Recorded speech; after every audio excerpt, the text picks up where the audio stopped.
What up, Cavs Nation? I'm your host, Ethan Sands, and I'm back with another episode of the Wine and Gold Talk podcast. And joining me today, Jimmy Watkins, cleveland.com's columnist. We know we usually have Chris Fedor on this podcast, and he has all the insights that anybody could want when it comes to the Cleveland Cavaliers. But there is one person with cleveland.com that may have more tenure and more sources than Chris does. And that's Terry Pluto. And Terry wrote for the site earlier this week that there was a specific player that could get more opportunities this next season if he works for it.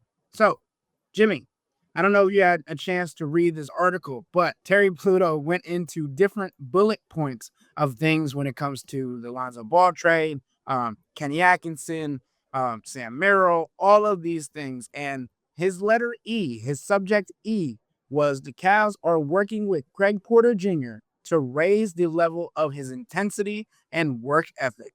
Another Cavs source told Terry Pluto that Porter's dedication was okay, quote unquote, but he needs to become one of those first in the gym, last to leave guys if he wants to push for more playing time. Jimmy, we've talked on this podcast about the importance of Craig Porter Jr.'s role, especially in this coming season, where Darius Garland is going to enter the season on the injured list, and Tyrese Proctor is coming into the fold, and you just traded for Lonzo Ball, who has an extensive injury history. What do you think this says, a source coming to Terry Pluto, who's been around the Cavs for decades, about having to need more of an effort, more of a work ethic, more of an impact from a guy who went undrafted and had to work his way to get to where he is? I find it very surprising. I find it confusing as well, because I don't really know how a guy like Craig Porter Jr., who wasn't drafted, can end up in this position without having the drive, the dog, the work ethic built in.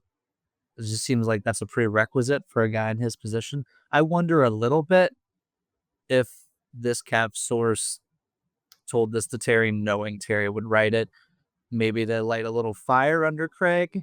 More in the vein of he works hard, but for him to get where we want him to get next year, for us to feel comfortable with him being our break glass in case of emergency backup point guard for real, which is more on the table this year, because next year one of him or Tyrese Proctor is going to have to start as the backup point guard with Darius missed some time at the beginning of the season.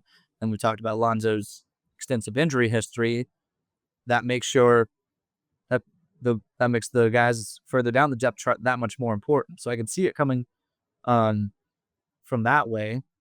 But I'm also looking around here again. I don't know. I don't doubt Terry. I also don't know who said that. I'm also looking around right now and saying, okay, if I'm Craig Porter Jr. and I heard that Ty Jerome was leaving, I'd be like, okay, here's an opportunity for me. And they trade for Lonzo Ball, and then they draft Tyrese Proctor, a guy who they had a first-round grade on, and I'm buying the Cavs have a first-round grade on Tyrese Proctor.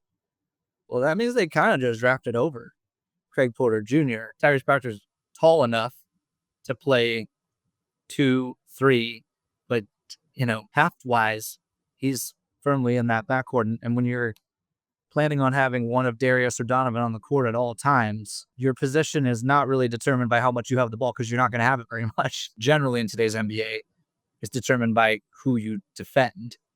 And so there's just a lot of movement in the guard room for the Cavs right now. A lot of new faces that the Cavs are excited about. And Craig Porter Jr. is going to have to earn his keep, whatever that looks like. That means more weights, more jumpers. That's kind of the swing skill for him is the shooting. And we don't have a ton of sample size on that in NBA games. I too am surprised to read Terry write that. And it confuses me, given, again, the typical rags to riches story includes a built-in amount of grind. I don't know how hard Craig Porter Jr. works. I'm not in that building from dawn till dusk every day. But I will say, if there was a guy on the team who was lacking in that area, I don't think the players would be telling us publicly. That's something that you might whisper. There's someone behind the scenes, someone like a Terry Pluto, potentially someone, when the Cavs were starting to lose faith in JB Bickerstaff, Max wasn't saying it, and Max Strus wasn't saying it in scrums. Okay, Chris was coming up to him afterwards, and Max was saying it without saying it, even then. So continue. I kind of thought Max Strus was saying it in press conferences. Maybe Max is the wrong example. Max can't always bite his tongue. Fair enough. So either way, I just think that the situation is interesting, and I find it even more intriguing because the player who is coming off his rookie season, Jaylon Tyson, we've legitimately seen him working from dusk till dawn. Like Donovan Mitchell in press conferences with us while Jaylon Tyson is shooting in the background has said, Jaylon, go home. You've been here all day. And then today we were in Cleveland Clinic courts for 3-4 hours, Jimmy, today. And Jaylon Tyson was taking shots for almost the entirety of it. He left the court, came back, and we were still there. Like, I think that tells you exactly the type of person Tyson is. You understand what kind of work ethic you're getting from that player. And even though you might not see it translate immediately, maybe you don't see it translate at all, you understand that he's putting the work in to get where he wants to go. And that's where I'm going with this next part when it comes to the Summer League team and having so much of a leadership role for Craig, for Jaylon. Obviously, Craig, this is going to be his third Summer League. Jaylon Tyson, this is going to be his second Summer League with the Cleveland Cavaliers. And I don't know if you noticed, Jimmy, but Tyrese Proctor wasn't working out with Craig Porter Jr. He was working out with Jaylon Tyson when we walked into Cleveland Clinic courts. He was working with Jaylon Tyson on his jump shot, working with Jaylon Tyson on the things that he does to improve. Because you know what, Jimmy? When Jaylon Tyson entered the league, he knew that defense was where he was going to have to bide his time to get on the court. Tyrese Proctor today during his introductory press conference, because it was the first time we talked to him, was like, I know I still have to get better defensively. It sounds very familiar. The one thing, Tyrese Proctor is reliable at shooting the basketball, and he has utmost belief in his three-point shot. Jaylon Tyson still working to gain that confidence from beyond the arc and ensuring that his shot release gets quicker. What did you see from today's practice, Jimmy? What did you see, and what do you hope to see from the trio of Jaylon Tyson, Tyrese Proctor, and Craig Porter Jr. in Summer League? Because we know how big of an opportunity this is, and Kenny Atkinson is obviously going to be watching the entire time. I want Jaylon Tyson to look too good to be in Summer League. At this point, you get a first-round pick from last year who played well in Summer League last year and didn't get a ton of opportunities to showcase his improvement over the course of last season. Tough life on a 64-win team that drafted you. You have to kind of wait your turn in that regard. But this is one area where you can really showcase his skills again, even sometimes wear the old Cal hat again. Be the best player on the court. I guess for the Cavs purposes, they'd want to see him make some threes and play some D, because that's what his role is going to be at the club level. How Summer League functions, the best players tend to perform like the best players. Any basketball court kind of bends itself to whoever the best player is on the court. So you want Jaylon Tyson to be that guy. You want Craig Porter Jr. to look pretty similar. You want him to be dicing up these Summer League defenses. Omar Cook said it pretty straightforward. I would say let's see those elite shooting numbers that he put up last season at Duke. Let's see the unconscious, let's say no conscious when it comes to shot selection. Let's see him putting them up. Let's see him going down. Let's see him hold up physically against other NBA-ish type bodies. I mean, this is still Summer League we're talking about here. Not a ton of grown men out there, although some of the guys who have been around for a couple of years and are fighting to get noticed will throw some weight around.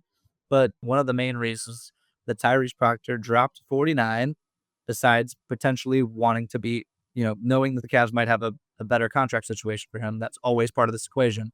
But why other teams might have passed on him would be man, we like that frame, but 6'6", 184 after 3 years in a college weight room, that gives people pause. That makes people wonder, when's it going to come? Is it going to come for you in the weight room, the physical side of things? You want to see him make shots. You expect to see him make shots. And then you want to see him holding his ground, chesting up to people on defense, throwing some shoulders around on the offensive end, and doing all of those things while staying under control, right? Because sometimes you'll see with some guys who are physically overmatched, they can look the parts, they can throw a shoulder, they can try to chest up, but then they get completely knocked off balance.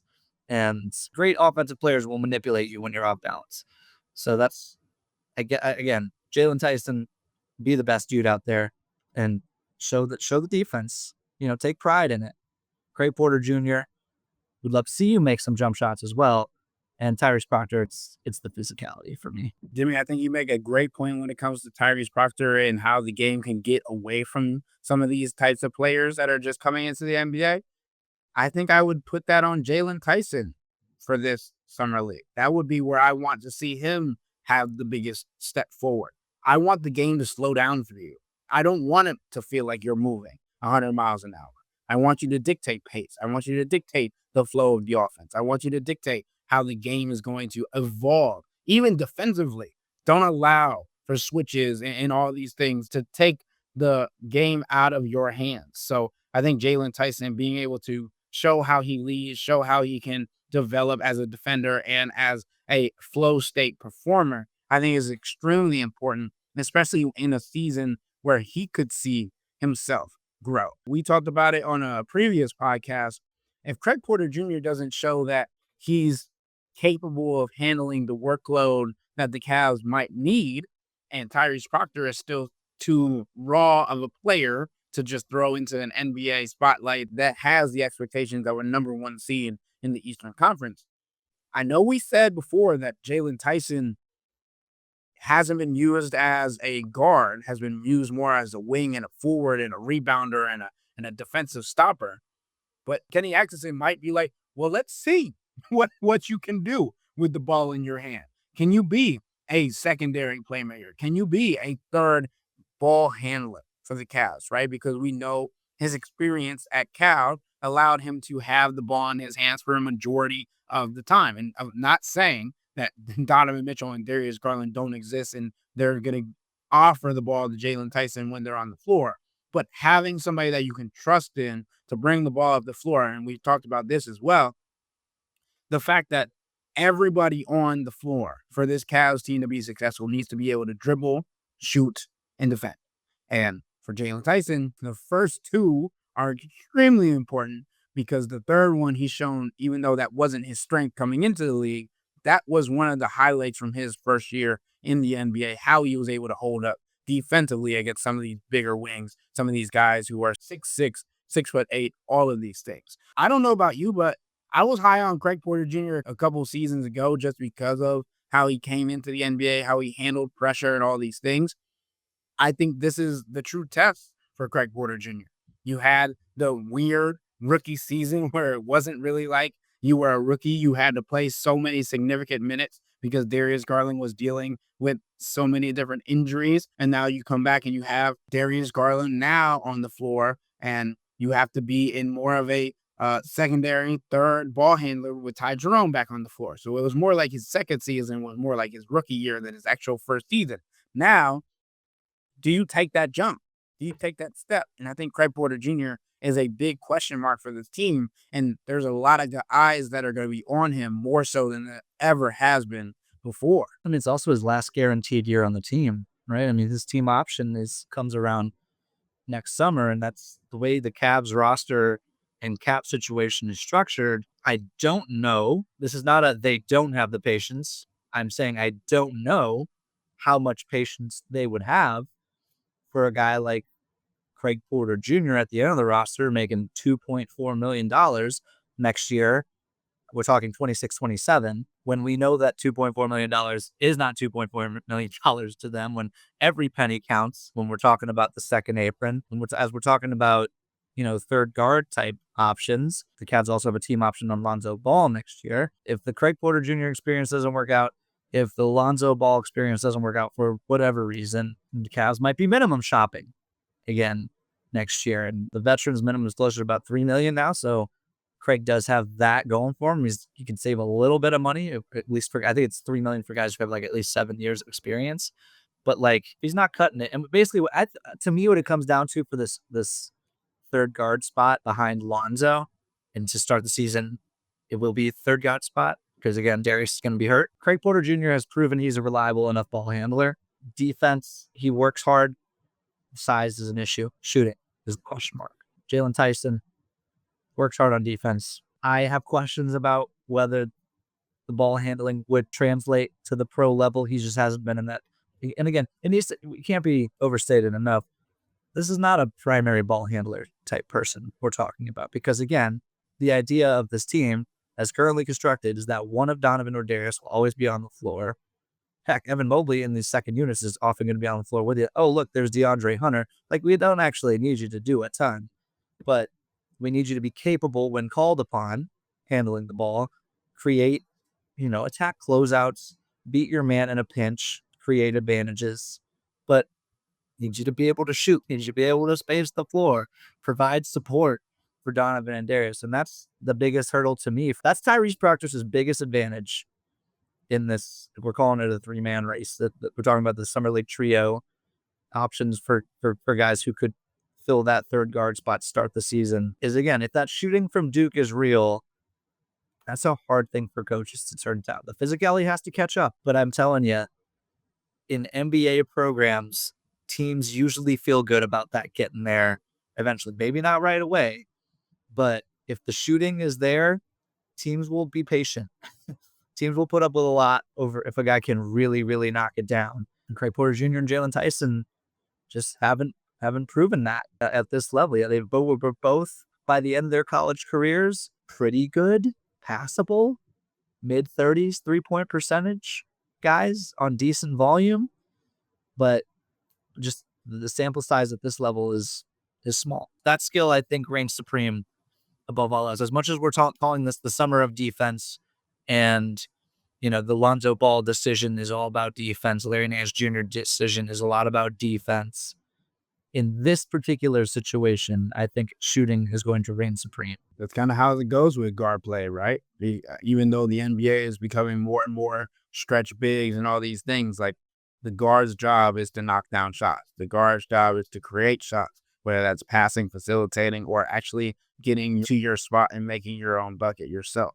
It's so interesting to see the NBA dynamic continue to change, Jimmy. Like, we continue to have these conversations, like, do the big three lineups work, right? Do the two big men lineups work? Do you go small now because you have stretch bigs who can also stretch the floor? All of these things that, like, the era of the NBA continues to shift. And that's one of the things that I like about this league is it's continuously moving. And the other thing that I don't really like is it's a copycat league.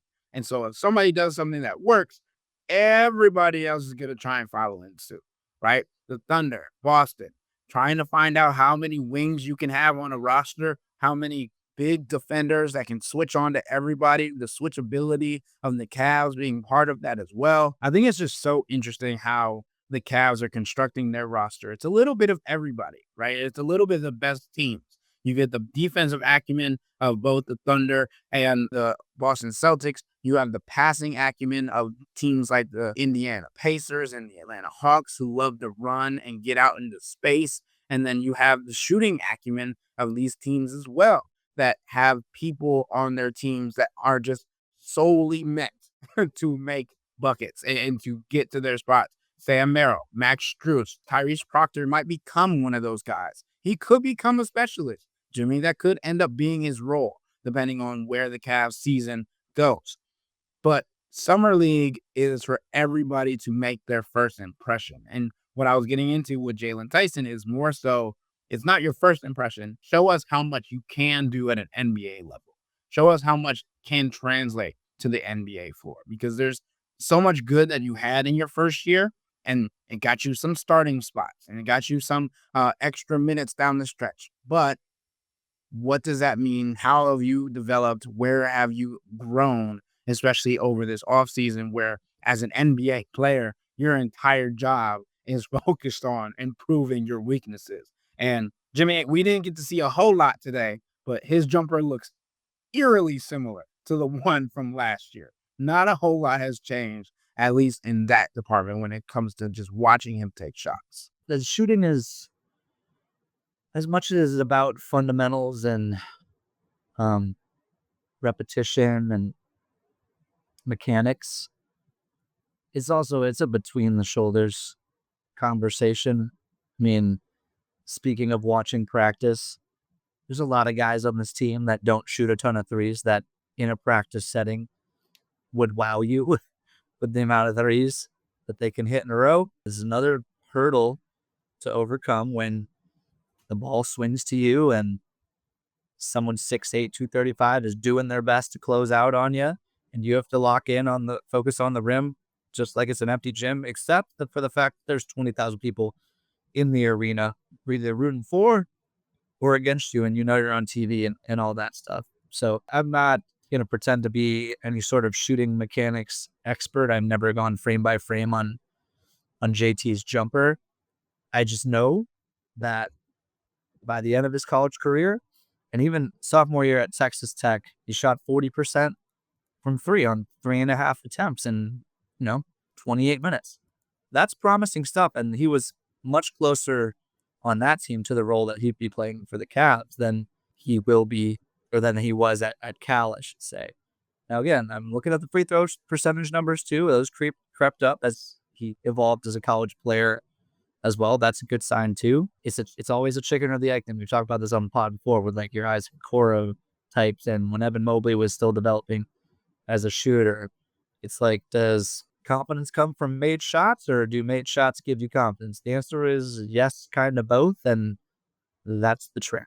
Jimmy, to end today's podcast, since we focused on the training camp / backup point guard debate, who do you think, based on day one and previewing Summer League, who do you think of these three, of Tyrese Proctor, Jaylon Tyson, and Craig Porter Jr., who is most ready to crack the 10 or 11 spot in the Cavs rotation and earn some meaningful minutes, more so than they got last year?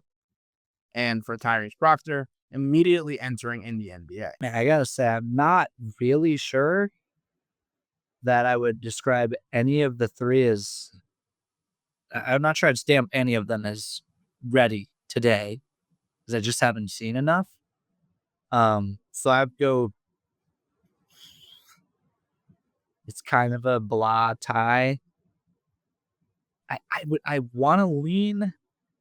So my general read on this stuff is that draft pedigree wins above all.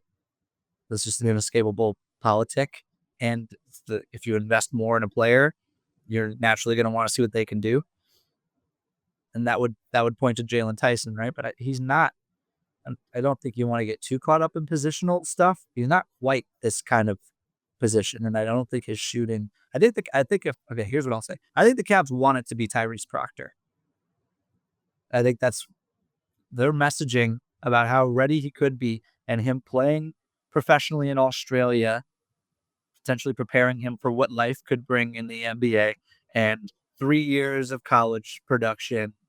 That sort of archetype of player, coupled with the fact they have a first-round grade on him, if the shooting is real, I think the Cavs would be rooting for him to get that spot, because he's the most readily, he's the guy that you could say immediate shooter, and then we can put on the weight as we go. But I think I'm going to say Craig Porter Jr., just because I've seen it the most with him. And I think that I just like his game, man. He doesn't fit into your traditional mold of even like your 21st century combo guard, because I'm not sure about the jumper, and that I know that contradicts what I just said. I just think that he's got the longest tenure here. And I think when in doubt, a coach is going to trust the guy who has the most pro experience. if I have to answer my own question, I think the Cavs would want it to be Jaylon Tyson, just because he's the former 20th overall pick. He's a guy that they projected to improve defensively. He's a guy that they've been working on his shot. He's a guy that they offered starter minutes to, like in part to put him next to some of the better players on the roster to give him a look at what it's like to play next to these guys. So I'm not saying he's ready for starter minutes. I'm not saying that's going to be in the future anywhere near the time. But I'm saying, like, if the Cavs could, in fact, make it so, like, when the second apron makes them make hard decisions that depreciates the roster that they have, I think Jaylon Tyson's a guy that's on a contract that's helpful and that's going to want to be here, especially because it's been home for him. It's been his second home. And again, as we mentioned, he's been in the gym all the time. He's talked about wanting to sleep in the gym if possible. And I think if Jaylon Tyson improves his shooting, he has the 6'6" frame, he has the defensive acumen that we mentioned, and he has the basketball IQ. And if the game comes any slower to Jaylon Tyson and he's able to dictate things rather than letting the speed of the game dictate what he does, I think he could have a major impact on this team down the road. Again, this is a team projected to be the #1 seed in the Eastern Conference again. So we're not saying he's going to do this season, but future, as they say in SpongeBob, future, right? Because Jaylon Tyson is a guy that they drafted for a reason. Obviously, Tyrese Proctor is the same way. But you have to get to a certain point where you're reliable shooting. As Jimmy mentioned, it could be it's really funny because we have these conversations. It's like, it could be the summer of defense or it could be the summer of shooting.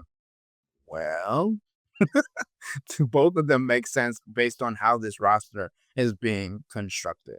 I guess we'll just say that the context around them also matters too. It might not, this, as much as we just racked our brains, and I think we did a pretty detailed job breaking down this race for 10/11 in the Cavs rotation. Don't say we didn't give you anything in the middle of July, folks, because we're doing it. It might just be like, who else is out there? Because if it's four shooters around Evan Mobley, well, you might need more defense, and then you turn to Jaylon Tyson. If it's a Dean Wade, Jared Allen pairing in the front court, maybe we need more shooting, and maybe in that case it's Tyrese Proctor.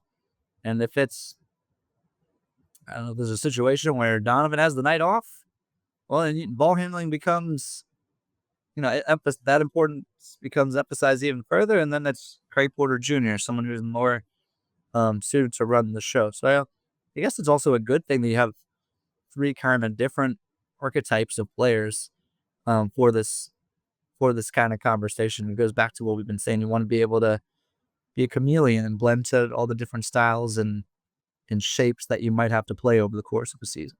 When you say who else is out there, I'm like, oh, the unrestricted free agent market, that the buyout market. Obviously, we talk about that when it comes to the Cavs still needing to make one last move to acquire a 14th player for the roster. And obviously, again, they've already linked themselves to Luke Travers and Naquan Tomlin as two-way guys. They still need a third two-way guy because they allowed Amani Bates to walk free. So I do think it's interesting. We touched on a couple of different players on previous podcasts that we think could come into this role.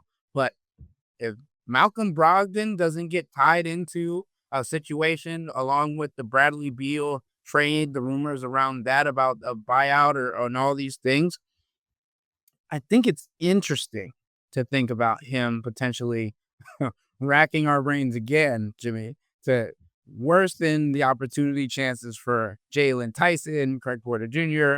Like, are the Cavs going to go get another big for the 14th man? Or are they going to go get a ball handling wing as the 14th man to be on the roster just in case?